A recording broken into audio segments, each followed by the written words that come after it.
The morning began in the soft quiet I had grown to cherish, the kind of silence that settles in old homes, where everything has its place and only the hum of the refrigerator reminds you the world hasn't stopped spinning. I stood in the kitchen, my hands slightly trembling as I buttered the toast. Maybe it was the cold air drifting through the cracked window, or maybe it was the years of exhaustion catching up with me.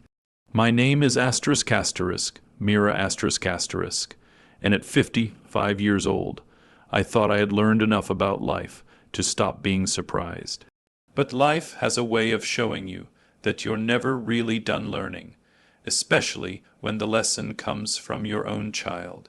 My son, Darren ***, had once been the kind of boy who held my hand crossing the street, who whispered "I love you, Mommy," before bed, who colored me birthday cards made of stick figures holding giant hearts. But the boy who now lived under my roof was no longer that child. Recently he had turned Shar, pedged, restless, angry, impatient, lashing out at anything that dared move slower than he wanted. Unemployment had strangled his confidence, and instead of seeking comfort, he sought control, especially over me.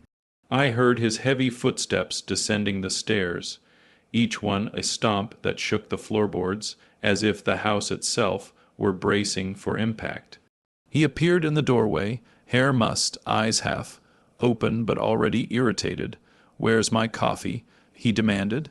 "I'm just pouring it now," I said calmly, reaching for the pot I had already brewed minutes earlier because I knew he would ask. He slumped into the chair at the dining table, legs spread, arms crossed, exhaling dramatically. Then louder, "I've been calling you." "I was in the kitchen," I replied gently. "I didn't hear you." "You never hear me," he snapped. "I talked to you twice." His tone sliced through the air. I swallowed my sigh. "It's early, sweetheart. Let's not start the day like this." He scoffed under his breath. "You always say that."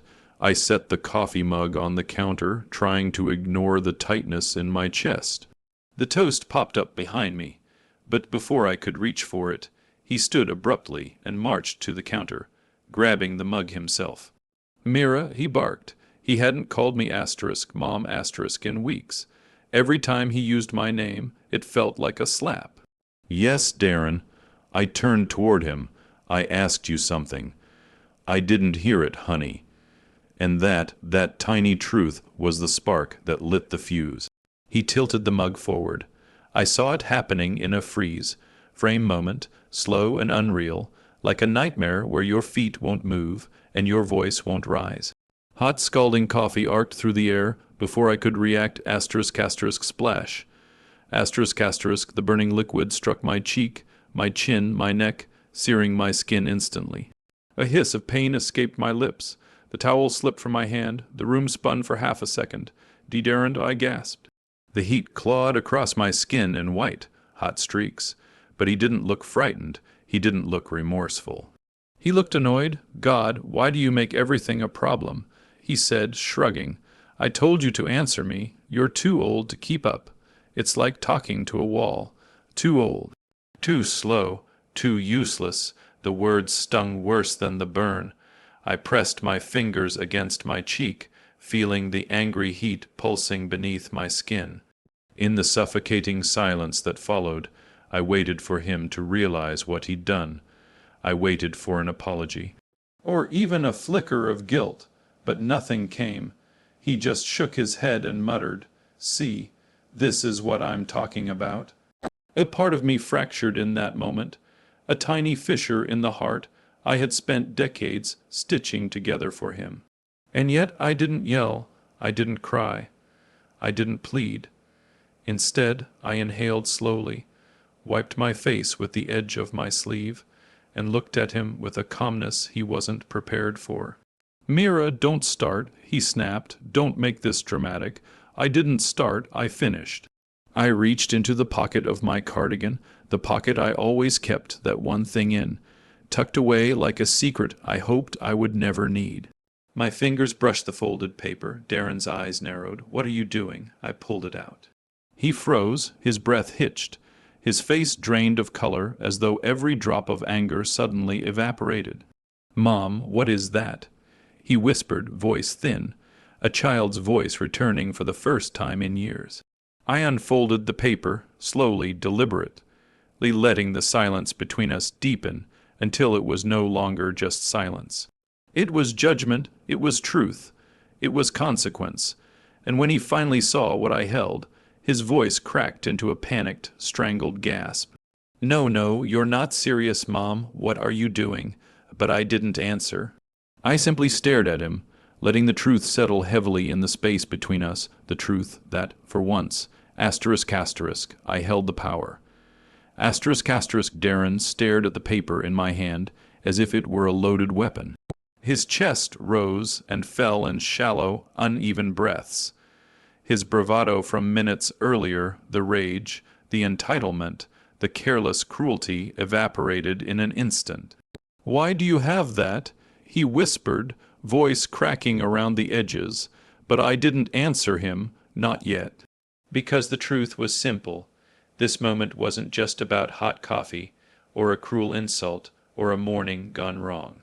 This moment was the culmination of years he never bothered to understand, and if he was finally going to see the truth, he needed to see asterisk, all asterisk of it. So I walked past him, ignoring his reaching hand, and sat at the dining table, the same table where he had done his homework as a child. The same table where he once drew me pictures of smiling suns and clumsy hearts. The same table where, years later, he slammed his fists when life didn't bend to his demands. "Sit," I said softly. He hesitated, maybe shocked to hear authority in my voice, but slowly pulled out a chair across from me. His eyes stayed fixed on the folded paper in my hand, as if afraid it might disappear or ignite. Before I unfolded it, I finally spoke. "You think I don't answer you because I'm old." My voice was quiet, steady. But the truth is, Darren, you stopped listening long before I grew tired. He flinched, just barely. I looked down at my hands marked with tiny scars from years of cleaning, cooking, stitching, holding, healing. Hands that once held him so delicately, as if he were made of glass, and I let my mind go back.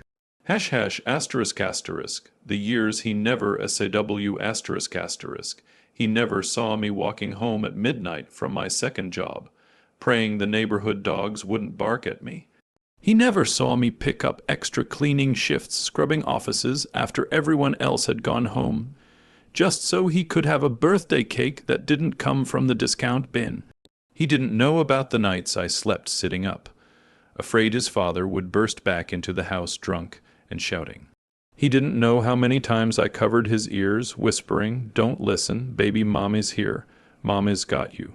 He didn't know that the bruise on my cheek when he was 10 wasn't an accident, despite what I told him. Or that the reason we moved into this old house was because his father signed it over to me in exchange for me dropping the charges. He didn't know how many times I chose silence to protect him, how many times I chose endurance over escape, how many times I chose love over pride, but he knew comfort, he knew warmth, he knew the smell of home, cooked meals, and the safety of a mother who never once faltered. Because I never let him see the storms I shielded him from. Asterisk, the younger years asterisk. I remember when you were 7. I said, still not looking at him. "You got sick with a fever so high I thought I would lose you. Darren swallowed but said nothing. I didn't have a car then. Your father had taken it, so I carried you all the way to the clinic." Mom, you don't remember. I said gently, "You don't remember a lot." I remembered, though. The weight of him limp in my arms, my hands trembling as I begged the doctor to take us in without insurance. The way I worked 3 extra night shifts to pay for the medicine. "But you remember the bike I bought you that Christmas, don't you?" I added. He nodded weakly. "That bike was 3 months of groceries," I said. His eyes lifted to mine, guilt softening their edges. Asterisk, the teenage years asterisk, when you were 14, you wanted those expensive sneakers," I continued. The ones all your friends had. He nodded again. You didn't know I sold my wedding jewelry to buy them. His mouth parted slightly. His face paled. It wasn't worth much. I added with a small smile.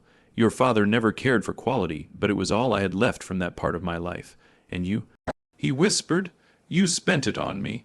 I always spent whatever I had on you. I finally unfolded the paper, but kept it face down on the table. Darren's eyes flicked toward it nervously. You needed so much, Darren, and I wanted to give you everything. He clenched his fists in his lap, his shoulders tense. But somewhere along the way, my voice wavered just a little. You began to act like everything was owed to you. He looked away quickly, jaw tight. You stopped saying thank you. You stopped helping. You stopped seeing me as a person. ****, the breaking point, ****. I touched the tender skin on my cheek where the coffee had burned me. It was still warm, throbbing, when you splashed hot coffee on me today. I whispered, it didn't just burn my skin. He winced. It burned through years of silence, years of sacrifice, years of me pretending everything was okay just to keep you from breaking. Tears filled his eyes, but he blinked them away, breathing shakily. I'm not fragile, I said. I never have been, but I am tired, Darren, very tired. He opened his mouth. Mom, I didn't mean. But I raised a hand gently, and he fell silent again. You think age made me weak, I said, but the truth is, I have never been stronger, and today, for the first time, I'm choosing myself. I finally turned the document over. Darren gasped, his hand shot to his mouth. His entire body tensed like someone had just delivered a blow to his gut. Because now he understood. Not the past, not the sacrifices, not the pain, ****, but the consequences. ****, the consequences I had carried quietly in my pocket for years. The consequences he never imagined I would ever use. Mom, he whispered, voice trembling. What are you going to do? I folded the paper once more, placed it between us on the table, and leaned back. This, I said calmly, is the part of my life you never bothered to learn about. His eyes flicked between me and the paper, fear, finally overtaking arrogance. And for the first time in a long time, ****, he listened. ****, Darren's eyes stayed glued to the paper on the table, as though it were alive, as though touching it might burn him the way he burned me. Minutes earlier, I let the silence stretch, let it breathe, let it wrap around him like a tightening rope. Because, for once, ****, he needed to feel it. ****, I lifted the document with 2 fingers and placed it directly in front of him. His lips parted as he recognized the header, the official seal, the signatures at the bottom. Mom, he whispered, voice barely audible. This is the deed. I nodded once. He shook his head quickly, almost frantically. No, Dad told me. He said this house belongs to both of you. That one day it would pass to you? I finished for him, raising an eyebrow. He swallowed hard. That's what he said. He admitted, well. I said, folding my hands calmly, your father also said he'd quit drinking, and that he'd never call me names in front of you again, and that he'd stop disappearing for days. Darren flinched. He wasn't exactly reliable, sweetheart. I didn't say it cruelly. I said it plainly. Truth doesn't need to shout. The day I left him, I continued, he signed his half of the house over to me, in exchange for me dropping the charges. Darren's face twisted. I didn't know that. No, I agreed softly. You didn't, because I didn't want you to grow up thinking your father was a villain. He looked away, throat tightening. I thought, I continued, that raising you with softness would make you kind. I sighed. I didn't realize it might make you blind. ##*, the turning point, ****, Darren's breath hitched. He leaned back in the chair, running a shaky hand through his hair. So you brought this out because you're angry. I'm not angry, I said calmly. I'm done. His head snapped up. Done, yes. With the disrespect, with the yelling, with you talking to me like I'm something you scraped off your shoe. He looked stunned. It was the first time he had heard me speak with steel in my voice. Mom, he whispered, it was an accident. Splashing the coffee, perhaps. I said. But the words weren't. The attitude isn't. The behavior hasn't been accidental for a long time. His shoulders caved. Mom, please, I haven't finished. My voice wasn't loud, but it pinned him in place. I've tolerated your moods. I said, your temper, your insults, your laziness, your assumption that I will always clean up your mess, literal and emotional. He closed his eyes in shame. But this house, I tapped the document gently, this home you treat like a hotel, this life I built with my own hands, you don't get to disrespect me inside the walls I bled to keep standing. He looked like he wanted to argue, but he didn't. For once, he didn't.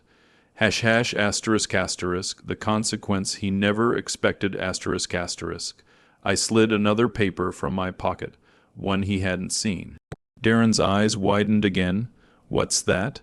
A printed copy of New House Rules? I said casually, House Rules. He repeated, almost offended. Yes, and your future in this home depends on these. He looked terrified. I cleared my throat and began, Rule 1, you will treat me with respect. No yelling, no insults, no dismissiveness. Darren nodded quickly. Rule 2, you will either get a job or enroll in classes or attend therapy, preferably all three. He swallowed hard. Rule 3, you will pay rent, a fair amount, not because I need it, but because you need to understand responsibility. His eyes glistened with tears. Rule 4, you will help with household chores, cooking, cleaning, repairs, whatever needs doing. His lower lip trembled. And Rule 5, I paused, letting it settle. If you break any of these rules again, you will leave this house in 30 days. His breath caught. Mum, I'm not punishing you. I said softly, I'm teaching you. The same way I taught you to tie your shoes. The same way I taught you to speak kindly. The same way I taught you to love. Tears spilled down his cheeks, but you forgot, and now you'll relearn. He covered his face with both hands. His shoulders shook silently. For a moment, I saw my little boy again, lost, scared, fragile. But this time, I didn't soothe him. Because mothers are not required to bleed every time their children break them. #***, the sweet revenge, ****. Darren finally looked up at me, eyes red. So you're kicking me out, he croaked. I am giving you a choice. I corrected, a better one than you gave me when you threw coffee in my face. He winced. If you want to stay, I said, you will earn your place in this home like an adult, not take it for granted like a child. The sweetness of my revenge wasn't in hurting him.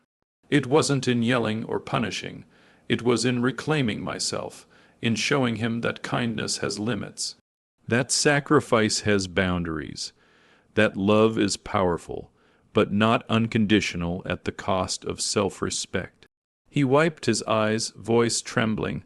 I don't want to lose you. You won't, I said gently, but you will lose the version of me who allowed you to treat her like nothing. He nodded slowly, painfully. I'll change, he whispered. I swear I will. I hope so, I said, for both our sakes. And for the first time in years, Darren didn't look like a man demanding things from me. He looked like someone finally waking from a long, selfish sleep. ##*, the decision ****. After several agonizing seconds, he reached for the house rules with trembling fingers. I'll do it, he whispered, all of it, whatever it takes. I nodded. Good, I said softly, because this house may belong to me, but the chance to stay in my life belongs to you. He bowed his head, tears splashing onto the paper, and for the first time in a very long time ****, I felt no fear, no guilt, no hesitation. Just quiet, powerful relief. My revenge wasn't sweet because it hurt him. It was sweet because it freed me. And now, whether he stayed or left, one thing was certain. ****, the Mira he once controlled was gone forever. ****, Darren didn't speak for a long time after agreeing to the house rules. His tears had quieted, but his breathing still came in uneven waves. He wasn't broken, just cracked open enough for truth to finally seep in. I didn't reach across the table. I didn't hold him, not out of cruelty, but because this moment belonged to him, his reckoning, his humility, his beginning. Mom, he whispered eventually. I'm sorry. I nodded, not dismissively, not coldly, just honestly. I know, I said, and I hope you will be even more sorry tomorrow, and the day after, and the day after that, because that means you're changing. He lowered his head, but this time not in shame, in understanding. Hash hash asterisk asterisk. The days that followed asterisk asterisk. I expected anger. I expected resistance. I expected at least one slammed door, but instead, Darren fell strangely silent, as if the weight of his own actions muffled him from the inside. For the first 2 days, he barely left his room. I heard him pacing, heard drawers opening and closing, heard quiet sobs late at night when he thought I was asleep. On the third day, he came down the stairs in clothes I hadn't seen him wear since his last job interview. "Mom," he said, clearing his throat, "could you help me fix my resume?" I looked up from my teacup.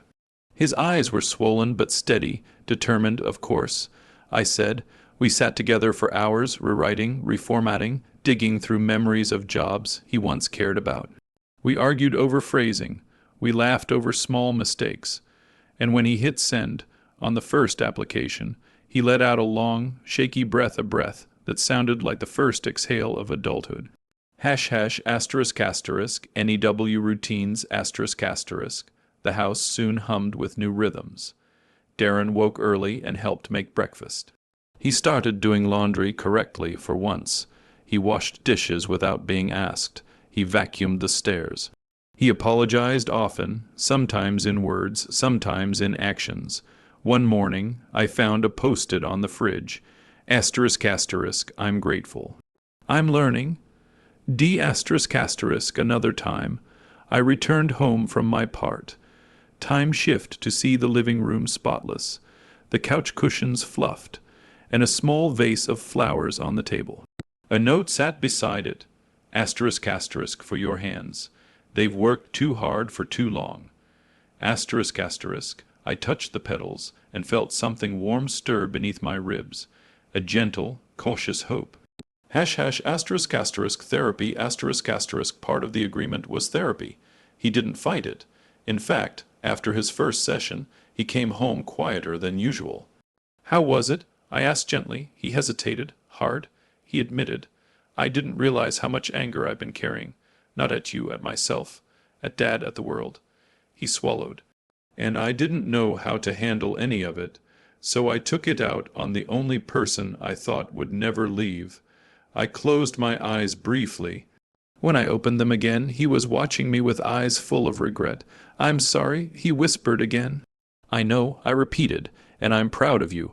Tears glimmered in his eyes, but he blinked them away, nodding. Hash hash asterisk asterisk, the breakthrough asterisk asterisk, 2 weeks after the coffee incident. Darren got a job interview. 3 weeks later, he got hired. He burst into the house that afternoon with the letter in his hand, waving it like a trophy. Mom, he shouted. I did it. Before I could respond, he ran to me, not stomping, not demanding, but with the joyful, clumsy steps of the little boy he once was. He pulled me into a hug, a real hug, tight, warm, trembling, the kind of hug where someone is holding on to you, not out of ownership, but gratitude. I'm going to do better. He whispered into my shoulder. You'll see. I'll make you proud. I swear. I didn't tell him I already was. Some truths are sweeter when discovered slowly. Hash hash asterisk asterisk, healing asterisk asterisk, my burn healed. The redness faded. The tenderness eased, but something else healed too, something deeper. The distance between us began to shrink, one small moment at a time. One evening, I found him in the kitchen practicing a recipe on his phone. Who are you cooking for? I teased. He blushed. He burned the onions, mixed up teaspoons and tablespoons, nearly set off the smoke alarm. But when he finally placed the plate in front of me, his hands were shaking. I wanted to make something to show I mean everything I said. I took a bite. It was terrible, but I smiled warmly, and he smiled back. It was the best meal I'd had in years. Hash hash asterisk asterisk, the apology that changed everything asterisk asterisk. One night, just before bed, Darren knocked softly on my door. "Mom," he said, "can I talk to you?" I nodded and closed my book. He sat at the edge of my bed like he used to when he was small. "I've been thinking a lot," he began, picking at a thread on his sleeve. "About what I said, about how I acted, about the coffee." His throat tightened.